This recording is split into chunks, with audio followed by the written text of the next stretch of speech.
தேனியில் உள்ள ரம்யாஸ் ஹோட்டல் கூட்ட அரங்கில் வாசவி கிளப் சார்பில் மண்டல மாநாடு வெகு சிறப்பாக 7ஆம் தேதி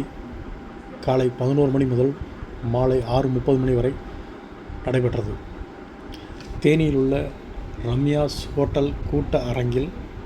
வாசவி கிளப் மண்டல மாநாடு மண்டல தலைவர் ராஜா தலைமையில் மண்டல செயலாளர் பாலமுருகன், வட்டார செயலாளர்கள் வெங்கடேஷ் மற்றும் பிரதாப் சிவகுமார் முன்னிலையில் நடைபெற்றது. மாநாட்டிற்கு சிறப்பு விருந்தினராக வாசவி கிளப் இன்டர்நேஷனல் முதன்மை நிர்வாக துணைத் தலைவர் பலராமன் கலந்து கொண்டு சிறப்புரையாற்றினார். நிகழ்ச்சியில் சிறப்பு அழைப்பாளர்களாக முன்னாள் இன்டர்நேஷனல் வாசவி கிளப் தலைவர் ரவிச்சந்திரன், இன்டர்நேஷனல் வாசவி கிளப் துணைச் செயலாளர் லால் பகதூர் சாஸ்திரி, இன்டர்நேஷனல் திட்ட ஒருங்கிணைப்பாளர்கள் ராம்குமார், சுரேஷ், மாவட்ட அலுவலர்கள் விஜி மோகன், சேகர், மாவட்ட மக்கள் தொடர்பு அலுவலர் கணபதி மற்றும் மாவட்ட துணை மக்கள் தொடர்பு அலுவலர் சுவாதிஸ்ரீ உள்ளிட்டோர் வாழ்த்துரை வழங்க இன்டர்நேஷனல் லயன்ஸ் கிளப் நிர்வாகிகள், பொறியாளர் ராதாகிருஷ்ணன் மற்றும் கல்வியாளர் ராஜ்மோகன் உள்ளிட்டோர் கலந்து கொண்டு குத்துவிளக்கு ஏற்றி வைத்து மாநாட்டை சிறப்பித்தனர். மாநாட்டினை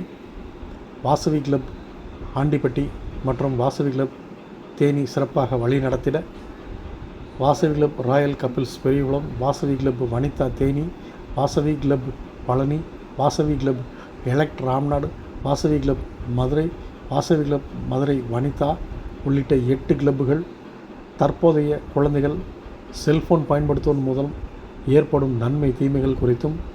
வாசவி கிளப் நிறுவனர் மற்றும் சுதந்திர போராட்ட தியாகிகள் குறித்தும், மக்கள் ஆன்மீகத்தில் நாட்டம் செலுத்த வேண்டும் என்றும், தற்போதைய AI டெக்னாலஜி மூலம் ஏற்படும் நன்மை தீமைகள் குறித்தும் விழிப்புணர்வு பதாகைகளை கையில் ஏந்தியவாறு விழிப்புணர்வை ஏற்படுத்தினர். மாநாட்டின் நிறைவாக மண்டல செயலாளர் பாலமுருகன்